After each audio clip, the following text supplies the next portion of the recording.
You Did you play on definitely it? didn't play on it. No, I listened. I played every DFS. You played draft day DFS? Yeah, draft day. 100% I had a Oh. draft day account. Yeah. He Johnny, bankrupted you. put some respect on draft day DFS, all right? Like It was- it was the fourth biggest site when we sold it in All right, 2014, all right? Listen, that's on me. That's on me. I wasn't even legally able to play during the DFS boom, so I didn't have any of those accounts. So give me some slack on that. Come on, let's go! Welcome to Circles Off, episode number 136, right here, part of the Hammer Betting Network, presented by Pinnacle Sportsbook. I'm Rob Pizzola, joined as always, Johnny from Betstamp. I'm drawing a blank. I actually don't even know any number 36s. Yeah, 36 is tough. Zach, you know any? I know one. Was Anton Strawman 36? Okay, I don't know if you'll remember. So the one I do know, and only because I caught the highlights last night, is Matt Zuccarello. Yeah. Matt Zook? Now, am I wrong? Sorry, I'm going to alienate so many people out there. Didn't Dmitry Yushkevich wear 36? Didn't Carl Gunnarsson wear 36? 36, like really old Leafs defenseman. I think Yushkevich had to retire because he had like blood clots or something. Dmitry Yushkevich. Anton Strawman was 36. Yes. Wow. So I did nail Good it. memory. Anton Strawman, and then, sorry, who did you say, Zach? Carl Gunnarsson? Gunnarsson. Gunnarsson. Both guys who went on to the Blues to have better careers than with the Leafs. Classic Correct. Leafs. I just pulled up, only 19 players have ever worn 36 in the NBA. One of them is Marcus Smart, Marcus Smart. 36. Is one of them Shaq? Shaq for 1 year. Yeah. Wore 36 as well. What's our Shaq here? Shaq's wearing 34 in front of Yeah. me over here. Guaranteed. I like to hit his head every now and then. I don't know why. Wait. Is Only- this episode 135? No, it's 136. Am I out to lunch? No, it's 136. Yeah. Are you sure? I don't know. We have screwed up the episode before. And by the way, one of our funniest YouTube comments ever is like somebody who watched that full episode and responded in the comments like, you guys don't even know what episode it is. How can I trust your opinions on sports betting? Bro, we might have to cut this out, but this is going to air as episode 135. No. No, False. it's 36. Oh, I messed up so badly. The only reason I know No, is Rob put the wrong air date on the sheets. I did. I put Airing Thursday, January 18th. If you remember, there was gonna be a possibility that we were gonna flip episodes. We're in. It's we cutting this out or no? No. It's just totally Leave it in. All right. Might as well leave it in. So episode 36, and we messed up the lines, and we're leaving it in because we don't void our bets. We don't void our errors when we mess up. And you can't ask for a refund from us either. And you know who else? You know who else will honor the lines that they have posted? Always honoring the lines. Pinnacle Sportsbook, the world's sharpest sportsbook. Honestly, we preach it every single week here on Circles Off. It's because we both really believe in Pinnacle. Look at Johnny looking beautiful in his hat over there. Pinnacle My new hat. A supermodel with that Pinnacle hat right there. But honestly, NFL playoffs are around the corner. I got my Dak Prescott helmet in front of me. I got my Cowboys shirt on. I'm excited. I'm looking at the lines for the NFL this week. You know who's got the best price in market on either the side or the total in every single game? That would be Pinnacle Sportsbook. If you're serious about sports betting, you got to be line shopping. You got to have Pinnacle in your portfolio. There's a reason they've been in business for the past 25 years. They're a very customer-centric book with low margins. So bet smart, bet Pinnacle, your trusted sportsbook. And of course, you must be 19 plus, not available in the US. Please play responsibly, and if you do sign up to Pinnacle in Canada, use code HAMMER as it does support us here on Circles Off. We're now joined by our guest this week on Circles Off. He's an ex-professional poker player. He previously founded and ran CardRunners, which was an online poker training community, and he also co-founded and is now the CEO of Establish the Run, ETR. It's Taylor Caby. You can follow him on Twitter at Taylor Caby. Taylor, thanks for joining us. Hey, great to be here, guys. Thanks for having me. Yeah, no problem at all. So we like to start with the journey into betting with every single one of our guests here on Circles Off. Yours is a little bit different because you started in the poker space rather than immediately in the sports betting space. But let's get it started. If you can share your journey into the betting space and how you originally got started in poker. Yeah, for sure. I was I'm 40 years old now. So when I was in my early 20s, late teens, was when like the sort of online poker heyday was going on. And I was just super into poker, played at home, played with friends, played with family. When I got to college, There was just, everybody was playing online poker. It was all over television. I think, Rob, you played poker back in the day around that time too. So I'm sure you and pretty much anyone that was around knows what it was like. I was just one of the people that happened to take a small deposit online and slowly build it up into playing at the high stakes and just sort of make a career of it. I never thought that I would be in the gambling world as a career. I was, again, I was in college at the time. This is like 2003 to 6 or so. There weren't even really that I knew of like online poker pros, like certainly not in like 2003, like, in 2005, it started to become more of a thing, but like so how did I get into gambling was just, I liked gambling and I was good at it, really. And by the time I, graduated college, I was playing the highest stakes poker on the internet. At the time, the highest stakes were maybe $10,000 to $20,000 buy-ins, like cash games. It got a little bit bigger than that, but typically that was where I was playing. And, just playing for a bunch of money and doing well. And then, eventually, I don't know how much you want to go into it now, but I transitioned into more of the business side of things. And that was how CardRunners got started. And that's sort of been the rest of my career is more business oriented in gambling. Yeah. So I'm certainly interested in the start of CardRunners and how that transition happened. Was it like a very gradual transition? Did you cut off the poker play and focus on the business side, or was there overlap between the two? You can get into that. Yeah, and I think one of the things to really emphasize for at least my career has just been like, I had absolutely no idea how this was going to play out. Like I was just trying to figure it out as I went along. So as I was playing poker as a junior in college, I thought I was going to get a job. Like, honestly, this was like, I was playing like, $5,000 and $10,000 buy-in games. I had done well, but I didn't know anybody else that played poker for a living outside of like seeing, people like Phil Hellmuth on TV. And I just like, it just didn't seem like that was me. So I thought I needed to get a job and I didn't have an internship. So my friend, Andrew Wiggins and I, I'll try to make a long story short, but I was approached by some other people to start like what is basically would have been the same thing as CardRunners.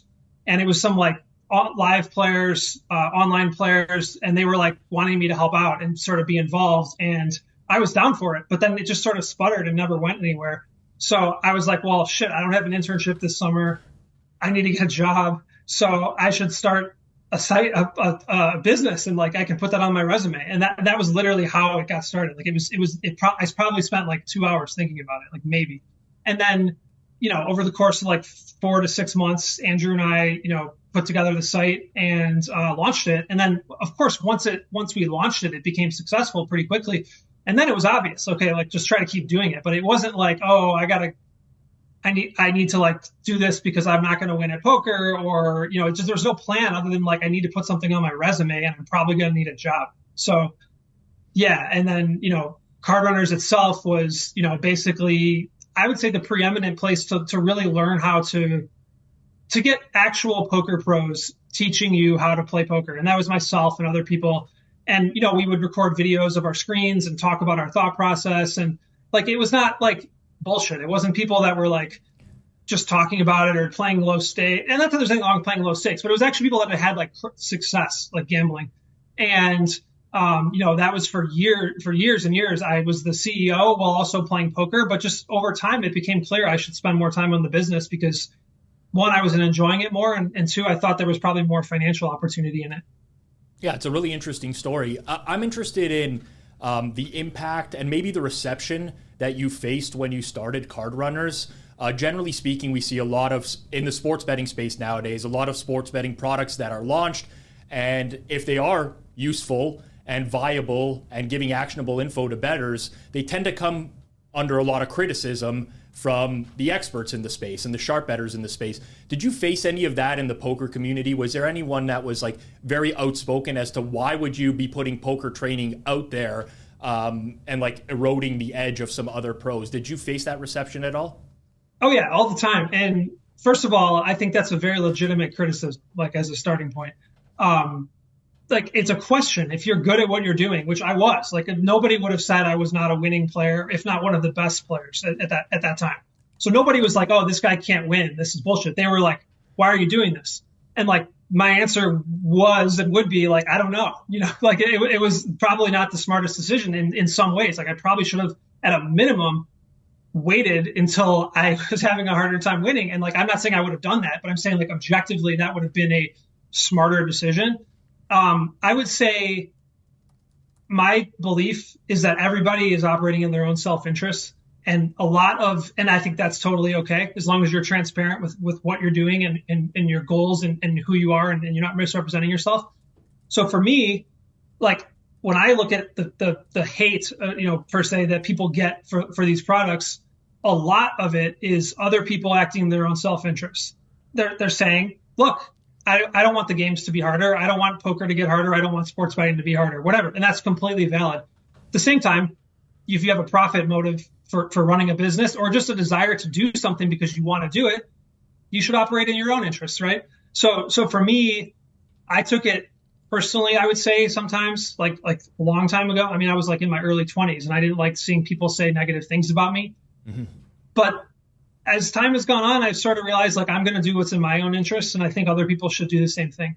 So where I draw the line is misrepresentation. And actually for me / us and my companies, it's like I don't want to do something that I don't think is also in the customer's best interest. Like I just don't. There's businesses out there that could be great businesses, but they're just not helping the customer base, and at least in terms of my ethics and motivations.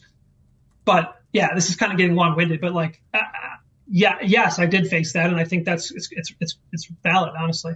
I'm going to pick up on that a little bit later on when we talk about Establish the Run as well, because I think that there's some parallels we can draw there. But more of a personal question here. Johnny co-founded betstamp. It was his first company that he was running. It was a very small team. Actually, wasn't my first company. Oh, really? No.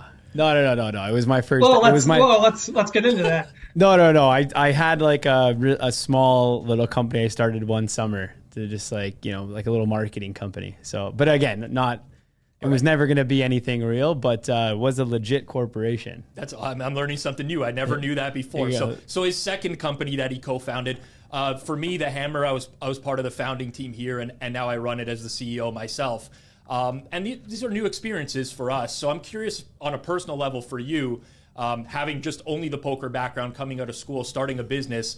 Did you find that, was it a seamless transition for you? Did you find it inherently challenging? What was that experience like for you in the early going?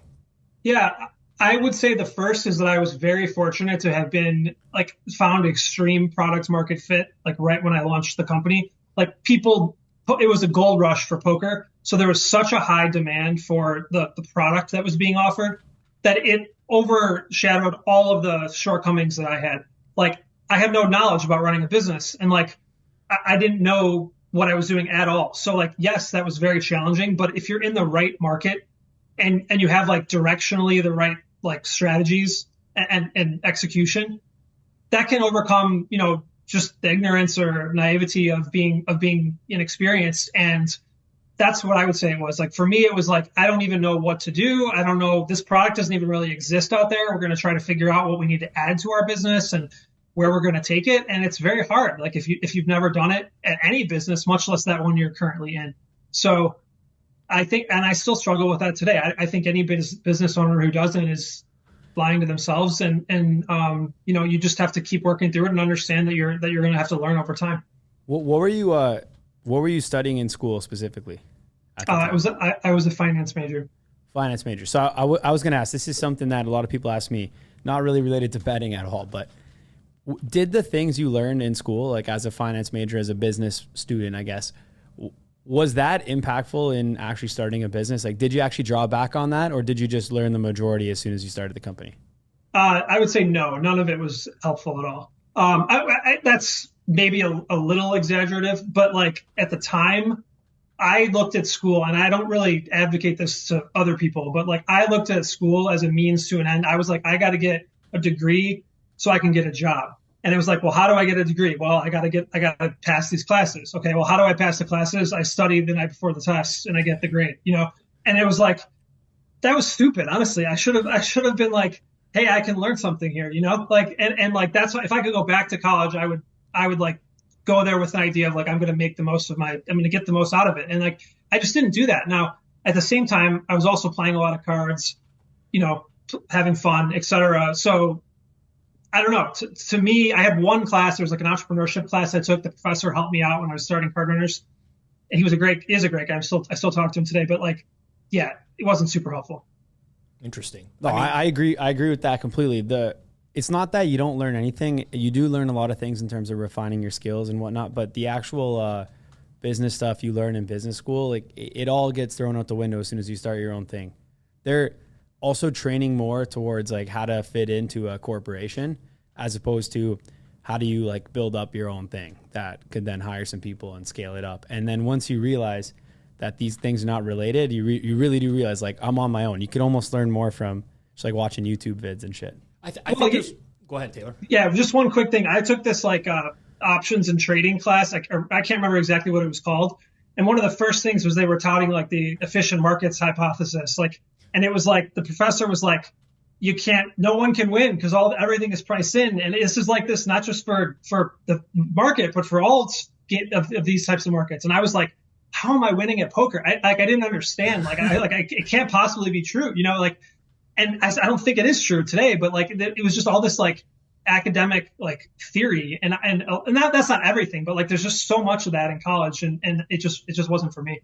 That's funny. That's crazy. Like a efficient market hypothesis doesn't actually mean no one could win. In fact, it means the opposite. It means you can win a lot. It just means that you can't win in certain ways.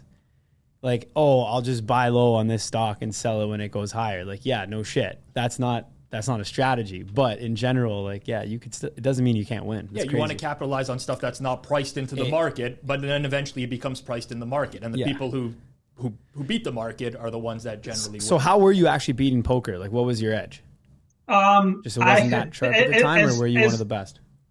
As crazy as it sounds, like, I think I was one of the first people to just realize, like, you should drastically play different according to the table position. And you should be 3-betting a lot. Like this is back in the day, and I don't play poker, so I'm sure this is all solved. But I was playing extremely loose and aggressive in late position at the table, and playing very tight otherwise. And I had and have very strong emotional control to where I don't ever go on tilt. And I'm also very good at knowing when I have an edge. So if I don't have an edge, I'll just quit, and it doesn't bother me at all. I can just look at it and just walk away. And I think that's honestly summing like 10 years of playing poker up could be summed up to those principles, and just sticking to it over and over again. Yeah, it's really interesting. When did you realize you lost that edge in poker? Probably 2009, maybe, or so. Like I started CardRunners in 2005. No, but to be clear, I knew that I was not as good in 2008 or something as I was in 2005 relative to the competition. But it was clear to me by like 2009, maybe a little later, that I was like, no, I don't think I have a future playing. Did you value the other resources in the space like between 2003, 2009? So we are relatively similar in age. I've been through the poker boom just as you described. For me, and this will lead into another question shortly, but I got my hands on Play Poker Like the Pros, Phil Hellmuth. I used to buy like Phil Gordon's Little Green Book. Like I used to just read and consume everything in the space that was put out from anyone that I watched play poker. The company's dream. Yeah, but dream. If somebody played poker on TV and I could watch them play poker on TV and generally they were winning, I would buy their book and I would read it and I would try to learn. And just like little things, I was trying to pick up on as much information as possible and then utilize that in my own game. Did you take a similar approach, or did you just carve out your own niche and your own style? So from, I would say 2001 or so, this is before I ever played online poker, up until maybe 2005 or 6. That was me to a T. Like I read every single book in the poker library, in the library at my hometown. I read everything you could possibly read on the internet, read the forums daily, consumed every bit of information possible. Like, and then when I started CardRunners, like there's just not enough time in the day to have that obsession about poker while you're also running the business and playing at the high levels. Like you can't do all those things at once. So I'd say that stopped around then, and it's no surprise that my skills eroded at that point. Yeah. So the question I wanted to follow up with there, and maybe Maybe this isn't true and I'm misreading the situation and this is based off my past experiences, but I always found that growing up, poker players were very receptive to learning and they tried to consume as much information that was out there. And there was a lot of people that were willing to admit that, like, hey, I have a lot of room to grow my game. I don't know everything.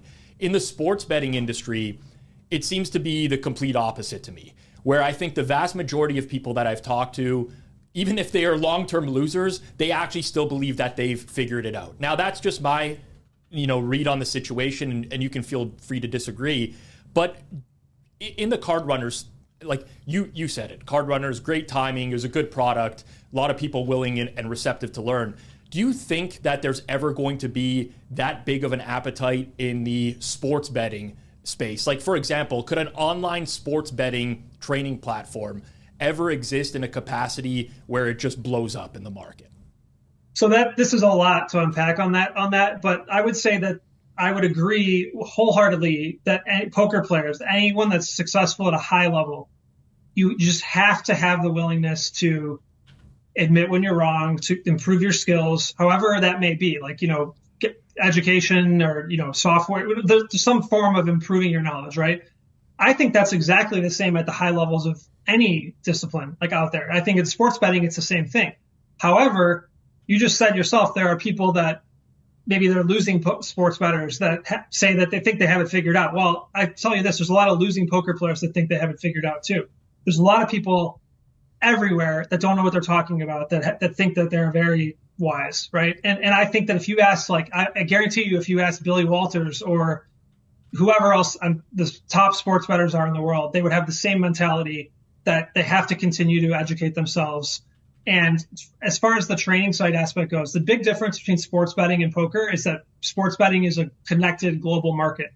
So there's not enough room for many, many people to thrive in sports betting to the extent that a poker pro could. Like, if you're at a poker table and you're like, there's you're this ninth best player in the world and they get 8 guys that are better than you are sitting at the table, like, you're screwed. But you could be an objectively terrible player and be playing with worse players and still have a lot of room to make money in that environment. So it lends itself better to education because there's more room for more people to make money. Like sports betting, like the largest entities are just hoovering up like much more of the money, in my opinion. So that's fair. Yeah. So basically you just have to be the best player at the table and then you win. You don't have to be the best player in the world. Whereas in sports betting, to scale it up, I guess you're as long as, if you have certain notes that nobody else has, sure. Yeah, but that's for the most part. Yeah. Yeah. But then you don't need to be the best sports bettor in the world. It really just comes down to, like, if you have the outs, like that's what matters in that situation. Like, obviously if you're betting like, NFL, an hour before kick, like, yeah, you gotta be good. But like the what actually drives the value is like game selection, of getting the outs. And so the edge that you're giving up by explaining this potentially, if you are that guy on the top level of sports betting, is just massive because it's literally just educating the entire market instantly. Where it's not the same in poker. Yeah, that's crazy. I agree with that completely. So we'll shift to establish the run now. We know you moved into that, but before we even get into what that is, I just want to ask you, like, what's better? Like, what was more fun, playing poker and grinding out money like that, or running the business and making money from that? Definitely the business for me. Why? I think it comes down to, so I tell people all the time when they ask me if I still play poker, I don't like the games that are like sort of fixed and like the rules are the same and there's like an objectively correct strategy, like a GTO strategy. Now, I think there's times you're supposed to deviate from that, like, but if you're depending on your opponents, but like, I like games where it's a little more unsolved and evolving, and like business is like that to a T because it's always changing. There's always new factors coming in. The rules are changing. There's new opportunities that come up for the same businesses. They can go into new lines of business. Poker is just like get really, really, really good and like slowly improve your skills at that thing over time and like grind out your edge. That I don't like as much. The second thing is that like I get like, especially as I get older, I want like better work-life balance. I want to try to make money while I'm not working. I want to try to have keep stress down, like things like that. Like, and I think that like poker is and gambling in general is pretty tough for that. So I tend to go more on the other side. All right, fair enough. So then I guess tell us the story about ETR. Like, how did that get formed? What's the story? Yeah. So after I'm going to cut out like years because I started a DFS site which failed and wasn't great. Which one, Taylor? I played on draft. all of them. This is draft day.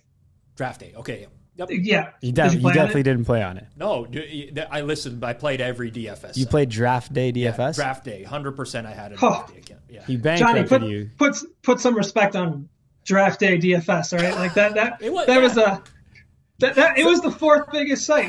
We sold it in 2014, all right? Listen, that's on me. I wasn't even legally able to play during the DFS boom, so I didn't have any of those accounts. So give me some slack on that. The way you were talking about it was like you were like a 25th biggest DFS site, and then I'm like, and the way Pizzola answered, he's like, oh yeah, and I'm like, there's no way this guy. He's just nodding his head. For what it's worth, I should have said from the start, I'm a big fan of the show, and I like hearing you guys banter. So I feel like I can just come in and start firing stuff off. So feel free to give it back to me, when I'm sure. Oh, buddy, of course. No, I'm also like, I'm really competitive. So the fact that we didn't have a great outcome to me to this day still bothers me and makes me just feel like it wasn't great. So if I talk about it, it's kind of painted in a negative light because that's just how I feel about it. But like, I started a DFS site. This is before DraftKings was started. It was 2010. We started working on it. Like this was early and it was the right bet. It just didn't work out. So long story short, it didn't work out. We sold it in 2014. But I knew DFS was going to get big because DraftKings and FanDuel raised a ton of money. So I quit, when we sold it, I just played DFS for a living for like 4 years, from like 2014 to 2018-ish. And so that is relevant because obviously with Establish the Run, we're heavily in the DFS and fantasy space. So like I had a very good knowledge of what it took to be successful as a player. And I knew the people that were in the industry. My current business partners, Adam Levitan, Evan Silva, and Andrew, who I mentioned earlier, was also playing DFS for a living. But I knew those guys from the industry, just having been a part of it, traveling to events, things like that. So like that sort of that was the backdrop of, hey, like maybe there's a business we can start in this industry. But it wasn't just like, oh, I'm going to go straight from poker to like a DFS content site. It was a little more winding. So was your site okay? Actually, here's my question. You mentioned you started before DraftKings. Obviously, we know DraftKings right now valued multiple billions. How close were you guys? Like if you zigged here when you should have zagged, whatever. Like, would you actually see a chance that you could have been like the next DraftKings or the first DraftKings? No, only because I wasn't a talented enough entrepreneur or knowledgeable enough at the time to even know, like the strategy that you needed to take was I'm going to go big and raise as much money as possible, and I'm going to either be a multi-billion-dollar company or be out of business. That was the right strategy. I had only run my own small businesses at that point in time, and just didn't have that in me. And frankly, that's not how I'm wired either right now. I would never start a business like that because it's too stressful for me to think about 90% of the time you're going to fail and like 10% you're going to be worth hundreds of millions. Does that strategy still work right now? For what? Just in general, like the strategy of essentially operating a negative cash flowing company, raising a bunch of money, having a high likelihood of going bust, but trying to become a unicorn. Do you think that could still work in today's day?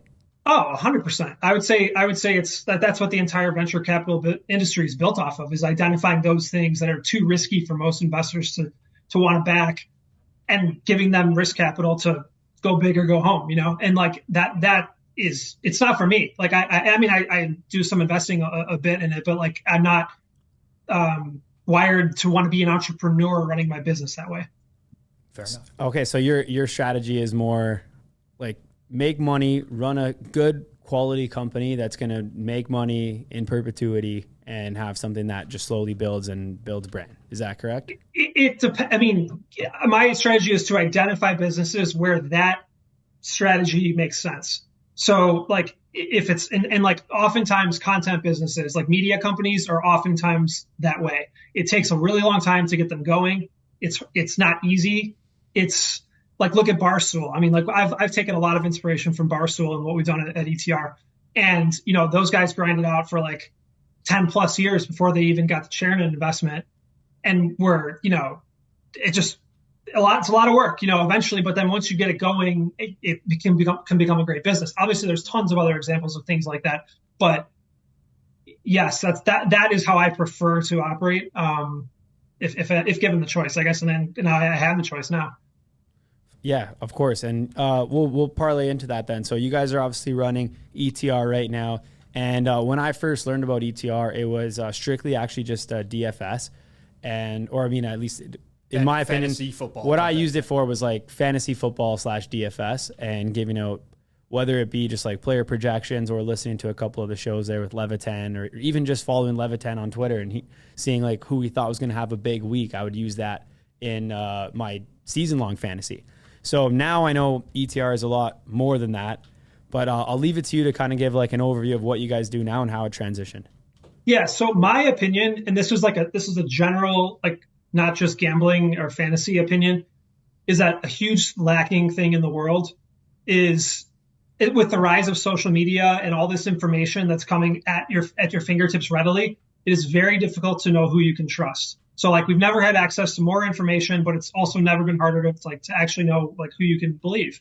And I felt like that, and as someone who had been gambling at very high levels, for a long time, that's the name of the game, is like finding good information and that you can trust, whether it's like people you're working with or it's the projection system or the information, whatever it is.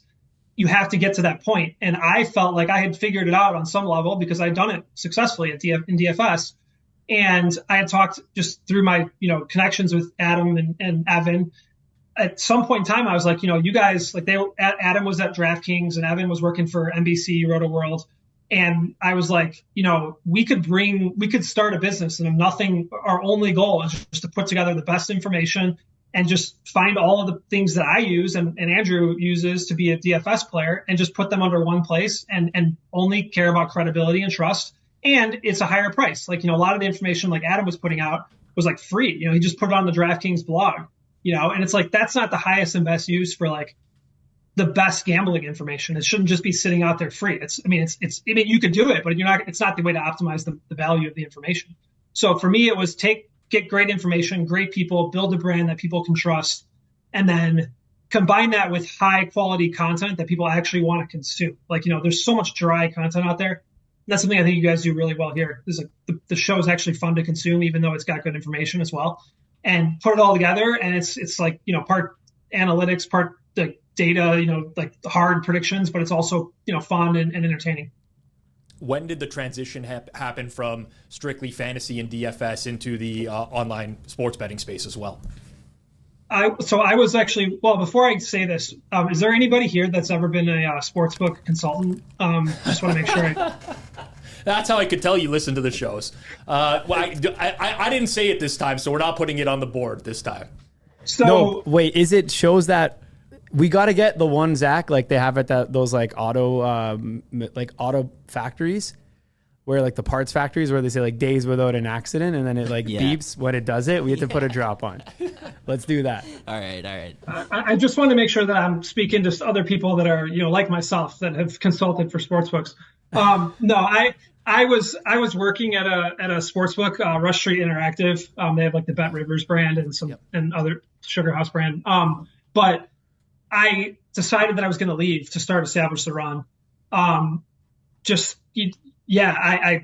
actually consulting for them for a little bit when I started Establish the Run, which is the lame way I made that joke. But like, we started in 2019. We just decided to put it all together because I was talking to Adam and Evan, and they kind of felt like they were getting screwed in their contracts and could make more money and, this or that. And I said, well, let's just, but like we collectively were like, we probably could do this better. And that's when we got started. In the space nowadays, I think ETR is really well known for the player prop projections that are put out there every week. They have a pretty big influence on the props market. A lot of people waiting for those projections to drop. Can you walk us through like the process in developing these projections?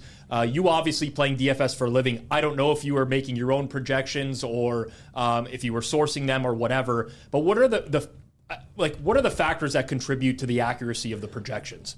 Yeah, I'm not going to have the greatest answer, in part because if I did, I probably wouldn't want to say it exactly here, just because I think that, like, just like you guys probably would share all of the way you're approaching your origination for stuff, but also it is really. I'll share mine for the right price, by the way. Yeah, I don't have that much money, but so I would say the truth of the matter is, in broad strokes, like, putting together very, very smart people is probably the most, and lining incentives so that everybody's motivated and willing and able to work together to achieve a common goal. Myself and my partners have been doing this in different ways for 15 years in the fantasy space. And some of the other guys have been creating projection systems for their own play or working at other sites, things like that, for a long time. These are people that are like, they know what they're doing. And then it's just giving the resources that they need to execute on that. And like, so what is it? Like, well, there's following information closely. Everyone thinks that, like, projections is all about, like, just some algorithm. A lot of it is, like, knowing what or predicting what is going to happen. It's subjective. And, like, there's like manual inputs and there's automated inputs, and it's very challenging, but ultimately our goal is to be the best at it. And, like, I think that sounds silly to even say that, but, like, I think most people that are putting out content and projections, their goal is to make money and, like, maybe get an audience or shill for affiliate, or who knows what their actual goal is. But, like, we want to actually be the best at, like, projecting how well these players are going to perform. So we measure it. And so we, for where are we wrong? And, like, how can we improve that? And, like, who do we need to hire to help in certain ways? So it's just like a mindset, I guess, of getting really smart people and really, really caring and working over years and years. Now, the projections did stem into giving out prop picks and specific picks. Some might call it touting. Was that a tough decision for you? Like, and did you know that you would be met with criticism for going that route? Yeah, I mean, it was a tough decision only because I wasn't really sure how it would go or what the right decision was. Like, I don't know how it would play out. Obviously, people were giving us shit even before that. I mean, DFS, oh, you're a DFS touter, oh, you're a season-long fantasy touter, or whatever. Yeah, fine. Like that, like that's that. Yeah, we are.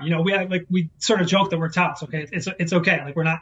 I truly think a lot of that is virtue signaling, where people are trying to project to other people, you're not doing things the right way. I'm doing things the right way, as a whatever it may be. It could be just someone that's not even in the gambling space, just like they have a normal job, and there's nothing wrong with that. Like, absolutely nothing wrong with criticizing people that are doing things if you just don't agree with it. So I'm not trying to say that that's all wrong or anything. But anyway, yes, we thought that, and we knew that our information was better than the market. So we knew that people were already using our projections to bet player props, like, profitably, including ourselves. Like, we were using them too. Like, we all love betting, like, when we can get the chance. And it was just clear to me that there was a good opportunity to monetize the information in a better way by providing picks. And to be clear with this is like a relatively small part of the business. Like, we're a fantasy and DFS oriented site first and foremost, but, like, it was sort of like, hey, like, there's an opportunity here. Let's just see how it goes. We're already projecting all of these players because we have to project them for DFS, and we have season long content, day in and day out. So let's just see how it goes with the props market. And that's kind of how we got started on it. Earlier, when we asked you about CardRunners, you talked about when you were younger that the criticisms used to bother you a little bit, or at least got to you. Maybe I believe you said that when we were about half an hour ago. Do the criticisms still bother you in any capacity? Yeah, a little bit, I would say. But, like, I think I'm a little separated from it too, because I'm sort of behind the scenes, and I'm not the guy out giving out the picks, or I'm not on the podcast or whatever it is. I'm on the business side of things. And, if I'm being honest, I think that's a lot easier than having your name and your face attached to the criticism. And I have a lot of empathy for anybody, and including people on our company that are facing just, like, direct hate, like, whether it's founded or not. It's tough to see. So, yeah, it's still going to bother anybody, but it's probably a little easier in my spot. That's Pizzola here. He's the guy. A little bit, yes. He's got to deal with all the stuff. I still get some stuff just because I'm on this podcast, but holy, is it much easier being behind the computer screen. Any sort of product change or change in direction for betstamp, because I'm like the public-facing guy. This guy gets reamed. I didn't get any reaming. Pizzola's got to get an award for that one. Taylor, you mentioned something that I think I've brought up in the past on this podcast, but in regards to like touting, stuff like that, what a lot of people I think should really realize is that everybody is selling something, no matter what it is. As soon as you tweet anything, no matter what it is, you're selling something. If you're attacking somebody, like why would somebody be giving out free picks? Because they're trying to build their own following, and then that has value. They're basically selling you information that they're giving out in exchange for your attention. A lot of this is just about like influence and different things that you gain on social media, just growing a following that you can later monetize, or maybe you never monetize it, but it's still worth something. You're still selling a relationship, friendship. Now you have trust with these people. So when somebody's selling a product for actual money, it almost appears as if they're in a completely separate tier now where, because I'm actually selling this for money, then I'm a bad guy. But in reality, anyone who's giving out like free picks, it's the exact same thing. You just really need to focus on that. Everyone's selling something. We're selling something. We do this podcast. Why? I don't know. Sure, it's fun, but we also make money off this and are hoping to one day make money off this, or are hoping to, build relationships off this, see ourselves more in a positive light, all these different things. It's crazy how as soon as you attach a dollar figure to something, Taylor, like it just changes. So I applaud that you've been in that game for a while. Yeah, and I would say, too, along those lines, I've seen the common complaint from people that are strictly professional bettors that sort of like speaking down to people that are like doing what you said, selling something. And honestly, most people selling something are full of shit. Like, I want to be really clear. I'm not like supporting people that are selling shitty products that don't really help you. But the truth of the matter is, guys that are betting professionally are not good for the market either. Like, if I'm the guy that has a bunch of running a syndicate or a better, moving the market in some way, I'm making it harder for everybody else in the market, because when I get more accounts, I get more influence, I bet more money. That's just pushing all the lines towards an efficient point and like taking money out of the literal pockets of anybody who was going to bet the game before that happened. How is that any different than taking money out of the pocket of the player who's paying for picks, or paying for content, or paying for something, software, whatever it may be, as long as you're not misrepresenting yourself or misleading something. Everybody is operating in their own self-interest. And, I know that I'm maybe oversimplifying that a little bit, but like it remains true. Like everybody's selling something. You just have to, if you dig deep enough, you will figure out what it is. But everyone in some capacity is operating in their best interest and selling something. Well, okay, let's drop back to a recent example, right? Because I want to get into this conversation a little bit about the ethics of or morality of touting and producing content that could be detrimental to some section of the population. Now, obviously, a lot of times it is the pro bettors who are like, why are you doing this? Why are you releasing this? Recently, via Twitter, there was Sal Vetri that was out there that put in like this week 18. Yeah, before Pizzola buried him and then. Well, yeah. So he put out this week 18 incentives thread on Twitter of like, here are all the incentives. And I personally can't stand that stuff for a different reason than other people. Like there are some of the bettors jump in and they're like, why would you put this out before there's a market open on this? Which is a fair and valid point. For me, it's like, why would you put this out when it actually has absolutely no utility to other people? And I'm basically calling into question the way that he's building his brand. What are your overall thoughts on the ethics of producing content in the space? I know that's a very broad question, but I'm curious in your opinion on this. Yeah. So the first thing I would say is like, I don't think I have any standing to be too critical of anyone else, because I'm sitting here operating in my own self-interest by selling information that makes the market sharper. Okay. So like, I'm not trying to like call myself some like purist, or I'm not good for the market, or like in some ways. So like, the reason I say that is I see people out there saying to Sal in this example, why would you release this, so early, or why would you do that? These same people are literally selling picks on other sites or doing content or information. It's like they're choosing to get paid to do, the same thing that he's doing. And Sal's monetizing it in a different way. He's putting this shit out there for free. so that he can build an audience. And he's done a phenomenal job of it. He's got a massive audience. Honestly, the guy, it's really impressive from a business point of view. He's got a huge audience on Twitter, YouTube, TikTok, and Instagram. He's got 6 figures of followers in all of those places, which go ahead and try to find people that have done that. It's very hard to do. Bro, completely agree. You know how hard it is to build up Instagram on sports betting? It's fucking nuts. Yeah, Nobody's big on Instagram on sports betting. Like Twitter is a better community for it, but this guy's crushed TikTok and IG as well. Well, he DM'd me personally after that thread, and we went back and forth on it.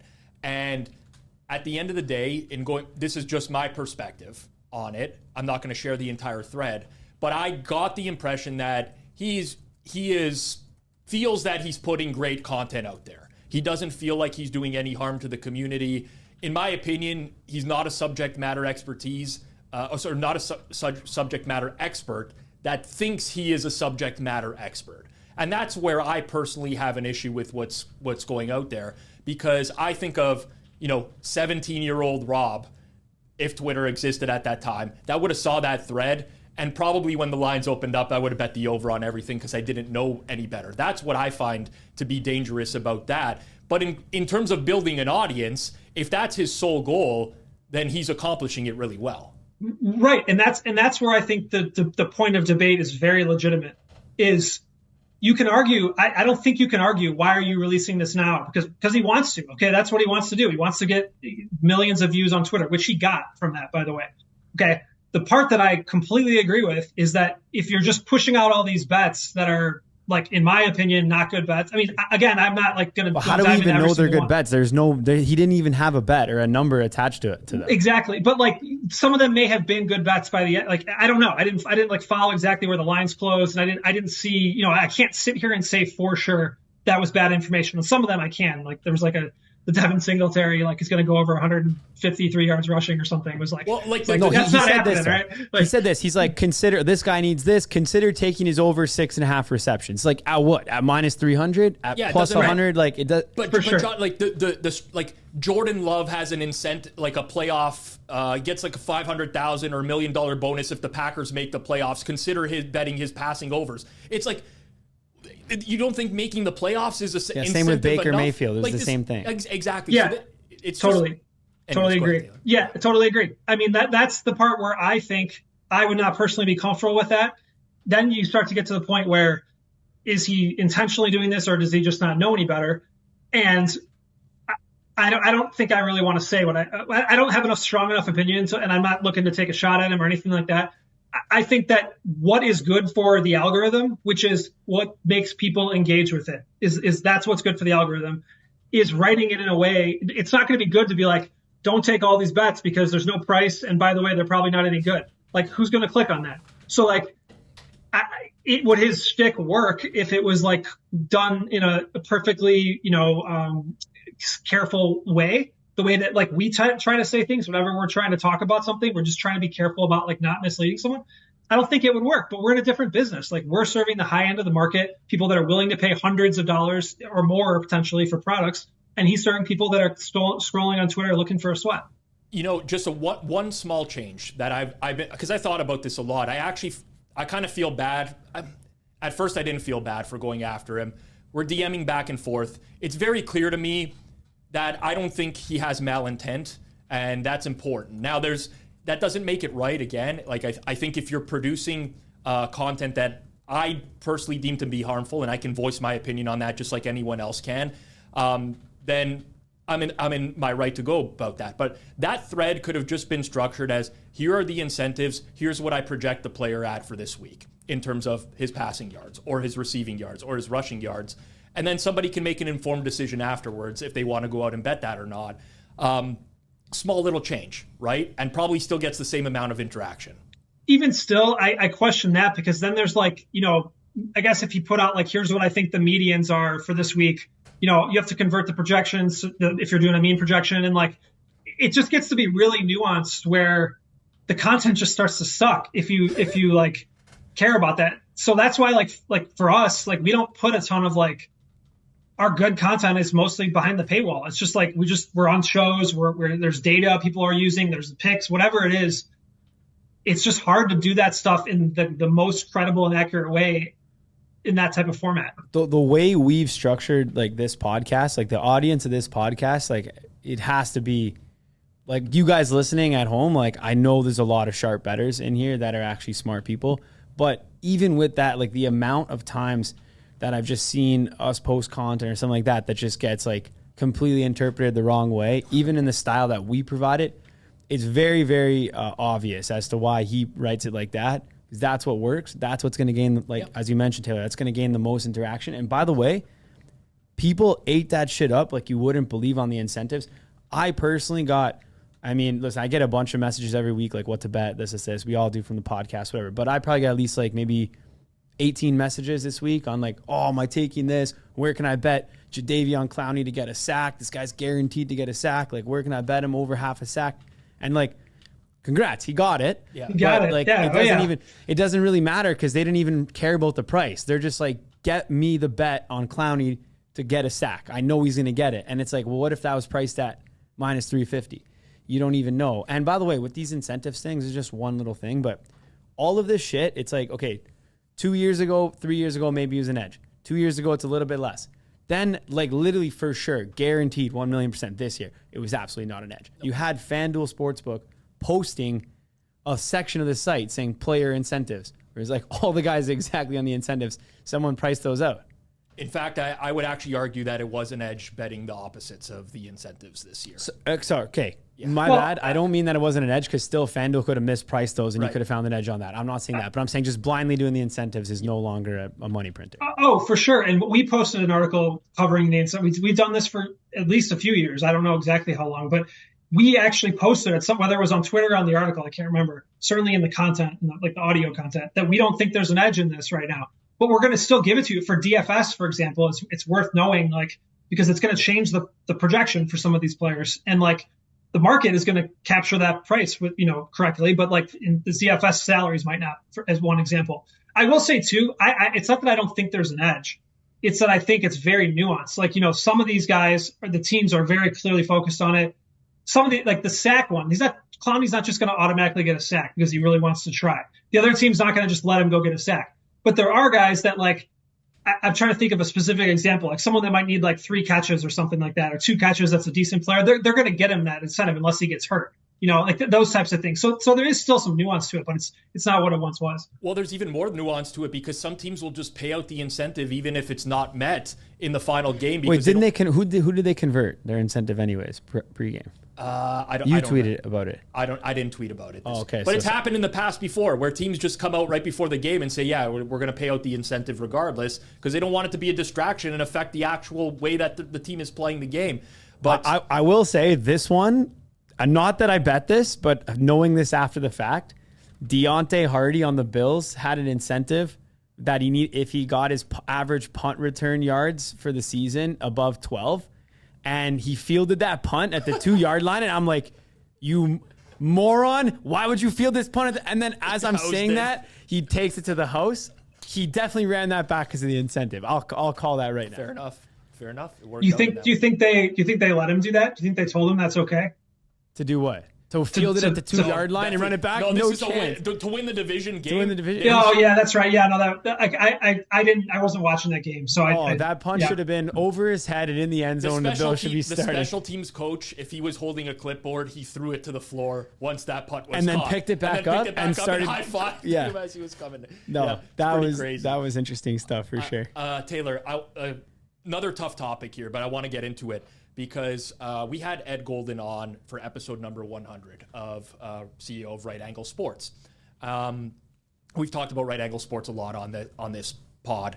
One of the very common criticisms of them is that, yeah, they do really well. Their records are solid over years, but nobody can get these lines, or very few people can get these lines. And some people will just go out and flat out say, well, it's a fake record because these lines don't really exist in real life.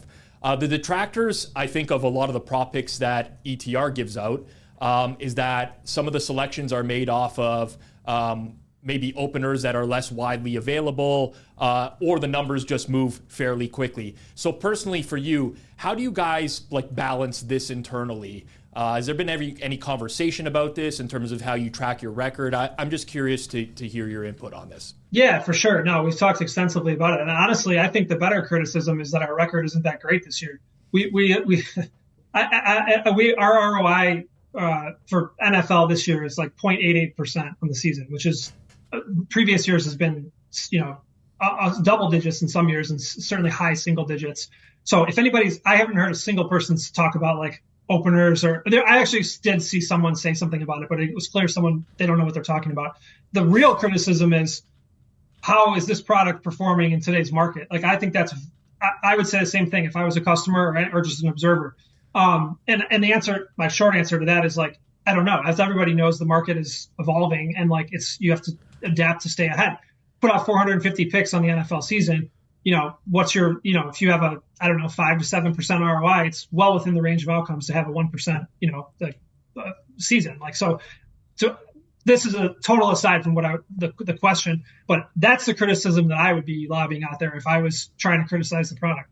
The second thing is on those criticisms, we release the bets like later in the week, Friday, Saturday, Sunday. The vast majority of the bets for props are out, widely available. Widely available could be a debated topic, but for us, it's like FanDuel. If it's on FanDuel, it's considered widely available. We focus on like domestic, like regulated books. So like if it's FanDuel, it's considered widely available. If it's like a couple others, like say DraftKings and like Caesars, or it'd have to be at least a few of the other books in order to be considered widely available. And then we monitor like offshore stuff, but it's not considered like part of the service because we just keep it to regulated books. So we try to make it widely available because that's in our interest. Like, it's in our interest to have people be able to get the bets. If they can't get the bets, like, why are they going to subscribe to the product? So in your opinion, just with the FanDuel example, it might only be at one sportsbook, but because it's in so many households essentially, and there's so many people with accounts there, that you would consider that as being a widely available number. I would for our purposes, and also FanDuel's this is kind of nuanced, but like it tends to not just be available at FanDuel. Like, if it's available at FanDuel, it tends to be more available elsewhere. And they take the most again, this could differ depending on exactly who you are and where you're betting, but like they tend to take more money. It's just considered they tend to move the lines less quickly. Like, it's just a better experience for getting money down on FanDuel. So I would say, but honestly, like, we want people to succeed with the subscription. We tell people all the time. And I will say one more thing. We only offer weekly subscriptions to our prop service. We do not offer a full season subscription because we don't want anybody to feel like they paid for a subscription and they got limited, or they can't get the bets fast enough, or they're not winning, whatever the reason is. Just cancel the subscription. If you don't like it, it's not for you. That's totally understandable. You only have paid for 1 week at a time, and we give people a refund if they're upset about it. Like, just give them their money back. Like that's how it goes. And the other thing is too, with the subscription, you get access to the projections, you get access to the Discord. There's tons of other stuff beyond just the picks. So we've tried to make it like more than just, hey, here's picks. Like, even though that is a big part of what people do want. You heard it here, guys. If you just sign up for ETR and cancel after the first week, demand a refund. There you go. That's how you get ETR for free. We'll give you your money back. Yeah, we will give you your money back. Just kidding, but no, for real. Honestly, yeah. Check out the product. I've been on the site multiple different occasions. Like I said, I actually used to use ETR for fantasy back in the day when I thought I had when I actually did have a season-long fantasy edge with my friends. Was the back-to-back champ back in the day. Now I think I'm 9 years in a row losing money. I actually just wrote in our league chat the other day. I go, boys, with absolute pain, I'm saying this right now, I have officially lost my edge in season-long fantasy, and all time, I'm now in the red in profits, or losses actually, from my fantasy season. I said, I'm not dropping out, I'm not going anywhere, but I'm admitting to myself I'm now just gambling with no edge in this fantasy league. I would have never thought that with the way that I come into the office and hear you talking usually on there's only fantasy weekend. Only so many Monday mornings, only so many Tuesday mornings where you can lose a fantasy week and then say you got unlucky. And blame it on an injury or somebody else. Before you just admit that you have no more edge in fantasy football. So Johnny, it might be time to re-up that ETR sub next August. No, straight up, I'm back on ETR for next year's fantasy league. If a lot of people from my league listen, boys, I'm coming. 2024 is my year. That's it. I'm calling it. It starts with this year's playoff draft. That determines the waiver order for next year. I'm gonna win the playoff pool, first waiver. It's over, boys. It's my year. We've got playoff fantasy rankings if you're interested too. So it's a unique pool. Okay, you know what? There you go. I'm gonna go playoff fantasy. Is it for player pools or like? I don't know what player. What's player pools? Like you just draft all of the players in like a regular fantasy. You just draft all the players, and then your roster is your roster throughout. So yeah, for sure. We have the projected. So there's a couple. I mean, I'm sure you know this, but like the most important thing is like. Well, if you're playing just games like, played, right? Like games. Yeah, games played. But like I was thinking, it's like 12 people in the league, right? Yeah, it's not like a big tournament or something. Like 12-team league. I got 10 overall. Help me out here. Like obviously, McCaffrey's first overall, but am I gonna go like I got to stack one team, but who am I gonna grab? See, this thing 10th overall. I would probably consider the Cowboys if you could. I mean, Lamb will be gone by the time you pick, but Lamb and Dak will probably both be gone. So then I'm the third team taking the Cowboys. I'm gonna net out with like Pollard, and then on the way back I'm gonna get like Brandon Aubrey. That's gonna be my team. It's not gonna be a good. That's start. Not great. Yeah. I'm looking up who we've got like 10th here. You'd probably be looking at something like Pacheco, Diggs, Lamar Jackson, Gibbs. Yeah, that's who's coming in that range. I am not looking forward to tomorrow night. Let's just say that. Yeah. I'm not in good shape. Especially, I don't want the Chiefs. Maybe I go Lions. I go Lion. If Amon-Ra's there, and then I'd take like Amon-Ra and Gibbs. I know typically you want to go for the games, but if Debo's there at that spot, I think it's possible. And just double up San Fran, Debo Purdy if he doesn't. It literally like I can't even project for this right now. I need to see like who's going. Debo Ayuk back to back, and you just who are you avoiding right now, Taylor? What teams are you avoiding? You taking any Eagles guys out the window? Look, it just depends on where they're going. I mean, like the Eagles are 3-point favorites this weekend. Like everybody's like acting like they can't possibly win a few games because I mean it's looked pretty bad, obviously. But like, what if these guys are going in like the fourth round or something? You know, like it's very possible. They have, especially because they have some actually really good fantasy players. If they're healthy and playing, as they normally do. So yeah, I don't know. I mean, I'll just send you these rankings after this podcast. You can look at them. But like, I appreciate you. Thank you. I don't want to fixate on this too much. I promise to move on to another topic. But you talked about the results for ETR this year, right? As a bettor, we all have like bad years, down years. For me personally, I'm just speaking from my own experience. This is like the most stressful moments in my entire life, right? Where you're used to turning a certain ROI over the course of multiple years, and now all of a sudden you don't. What's the next step for you guys, Taylor, in the offseason? Is there like a full postmortem? How do you guys evaluate the results as a team and move forward from that? Yeah, that's a great question. It's already really kind of begun. Like we've had some discussions. It's ongoing. I mean, we're never not thinking about it, but I would say coming together, and there's a lot of analysis that can be looked, and we're doing this already, but like comparing how our projections are doing to the market. Like, and that's the part that's been so frustrating is if you look at our projections, like we track all of our projections compared to closing lines and how those, and what's that showing, like if we're showing an edge, how is that performing? And overall it's been performing fine. Like, so there's like, in theory, a ton of bets that we just didn't take or that we were close to taking and did better than our results have done. So that's one indication that maybe we're running bad.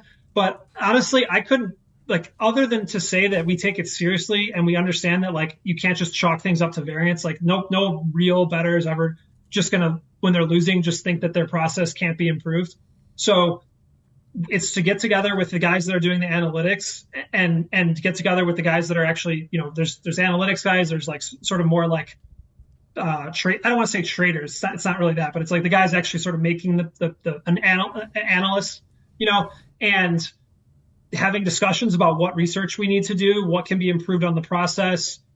There's been some discussion of like, perhaps maybe we need to release more picks earlier because we certainly have so many picks every week that we see them and then they're just gone because like by the time it's totally widely available, like the price isn't any good anymore. So perhaps we need to have a subscription that's for people that have outs at DraftKings, as an example, and like have other books that like, not everybody's able to get because they get limited. This is like getting way into the weeds, but like, as long as you're honest with customers about what the product is and what they can expect, like, I think you just have to be open-minded as a business owner and try to make something work. And the truth is, maybe nothing does work and we eventually don't do it. So I don't know. We'll see.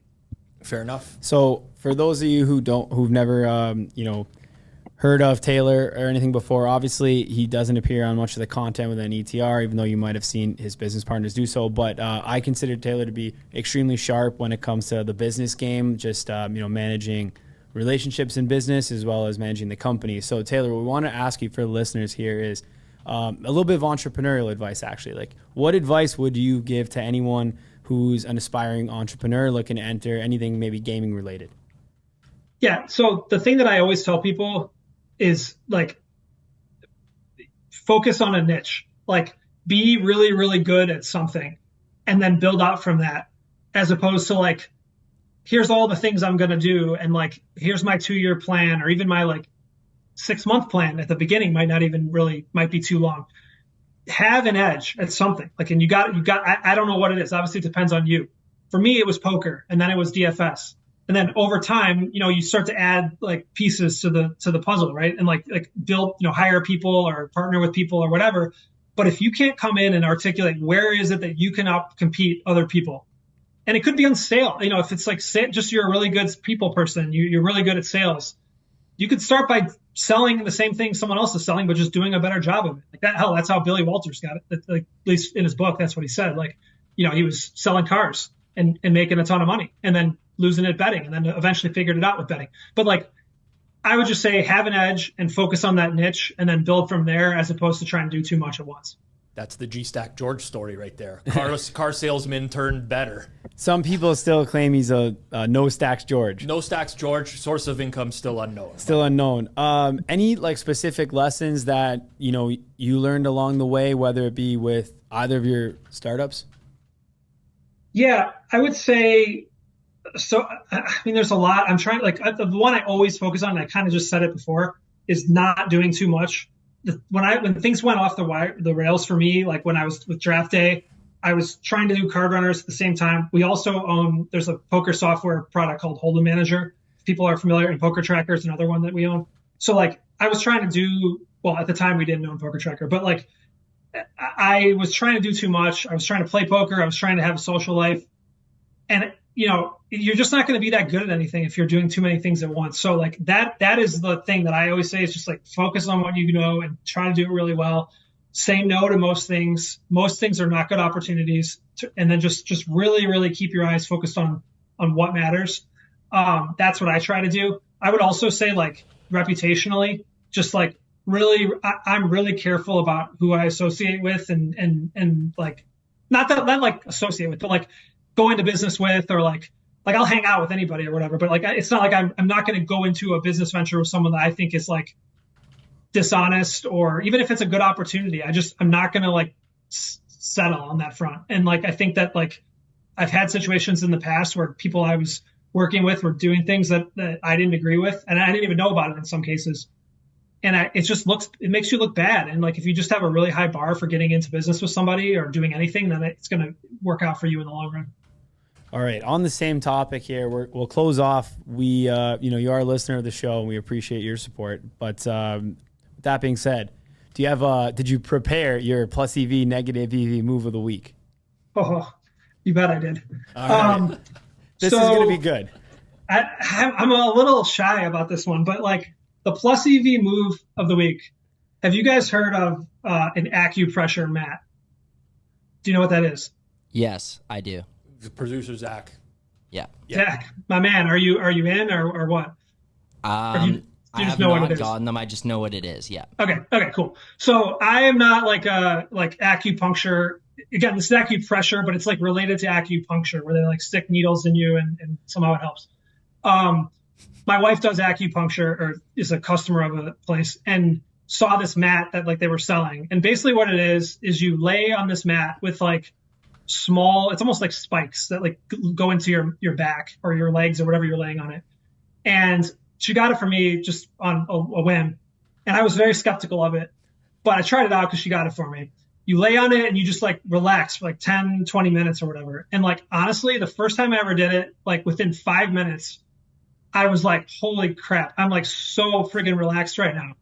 And I was like, maybe it's a placebo effect, like, whatever. So I started reading about it, and like it apparently like can release dopamine / reduce or increase circulation / I don't have like back pain or anything like that. So like some people say it for that, but for me, it's just like after like 20 minutes of laying on it, I'm so relaxed. So I do it like before I go to bed at night. I track my sleep too, and I've noticed a difference in like the metrics if I use it or if I don't use it.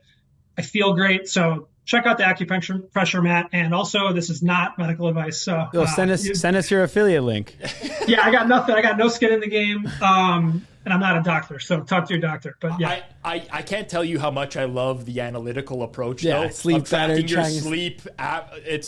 It's brilliant. So you're putting forth a recommendation that's you've backed with your own experiment. Hey, guys like us, we can't stop doing that though. Like once you do that for certain things, you just can't stop. Like Pizzola, Caby, he tracks his strokes gain, putting approach, whatever, and he shoots in the 90s. It's the only guy I know to track his strokes gain putting. Because I want to know where I need to improve the most. I know, but that's what I'm saying. It's a good thing. Yeah. It's not even it's a chirp, whatever, but it's a good thing. Okay, great plus EV move. I actually will check that out because I'm starting to get back pain, even though I'm still the youngest man alive. But holy, am I getting some back pain? I gotta be working on that. Negative EV move of the week. The negative EV move of the week is not considering that the online, what you're seeing online, there's a selection bias towards pessimism. So everything that we're seeing, consuming, like the stuff that rises to the top of social media or media in general, has generally a negative or pessimistic tone with it, like where things are going in the world, what's wrong with the world, what's going to happen, what's happening. And that is the stuff that gets more engagement. It's better business, generally speaking, to run that. And I think it's like proliferating throughout the world. And people are like, when you're online, you're scrolling and you're like, wow, like how bad is everything right now? Or even it's tempting to like join in and like pile on because that's what you're seeing all the time. But I think that avoiding that trap of falling too into pessimism and trying to stay optimistic is, I don't know, if that's actually minus EV. I know there's debate of is that avoiding a plus EV. I don't know, whatever. It's minus EV to be too pessimistic. So just consider what you're seeing.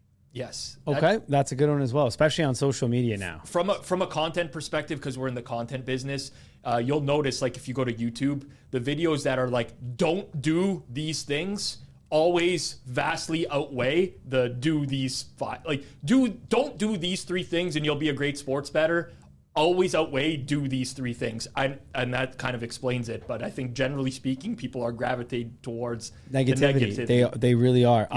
I got a positive EV move of the week here. It's when you have a massive win in sports betting, whether it doesn't have to be dollar, it could be dollar value wise, could be just like a cool win that you watch. Maybe you were at the game and something came through for you, player prop over first touchdown score or whatever. Buy a token of appreciation for that for like a little wall, all right? There's no better move. You buy, I can't believe I got this first touchdown score. It doesn't have to be anything expensive. Buy a jersey. Go online, get a cheap jersey of that player. Frame it on the wall. Put a little note, maybe a picture of the bet slip. And then you will thank me. One day you will be coming in. It'll also make it so more enjoyable. Like, wow. Remember when I cashed this bet? You're the only one who's going to care about it, but it's going to make you so happy. It's a mega plus EV move. I've done that same thing, but I've taken the opposite negative approach, and I've put all the bad beats I've ever suffered behind the thing. Yeah, don't be too negative. Don't be too negative. But actually, a great move. And honestly, even if you just write them all down, because people don't write down enough good shit that happens to them, and just look back on it. One thing, I haven't used Snapchat in a number of years, but one thing that they did do was they just randomly, when you open the app, will send you like a Snapchat memory, usually something cool, like, hey, remember this time 3 years ago you did this? And it's like, wow, that was sick. we don't do that enough, man. That's a way to get dopamine hits and just have more fun. Yep, I'm with you.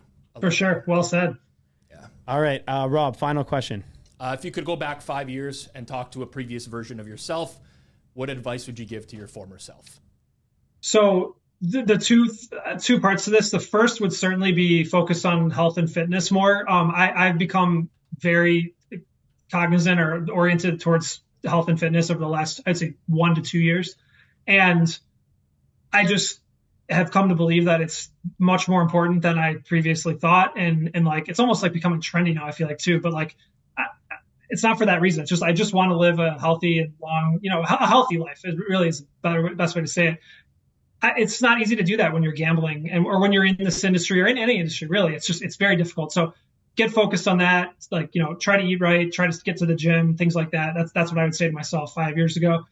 For ETR specifically, we didn't really know what the site would become. I mean, it's been great. We've been super, super happy with where it is. But when we started it was just like a WordPress site. It still is just a WordPress site with no thinking about like laying the best framework for like growth. And like, it's just a lot harder if you're not, I said before earlier, don't think too far, just do niche, do one thing really well. But at the same time, you can make decisions that can kind of hamstring yourself like for growing. And like we're dealing with some growing pains, trying to think through the, redoing our site or things like that. And I wish I had just spent a little more time thinking less about the content and more about that aspect of things. His name is Taylor Caby. You can follow him on Twitter at Taylor Caby. Make sure you check out Establish the Run, establishtherun.com. Taylor, very much appreciate you joining us today. And of course, all of you out there, if you did enjoy this interview, you made it this far, you might as well smash the like button down below. Make sure you're subbed here on Circles Off. We'll catch everyone next week. This has been Circles Off, episode number 136, part of the Hammer Betting Network, presented by Pinnacle Sportsbook. Enjoy your week, everyone.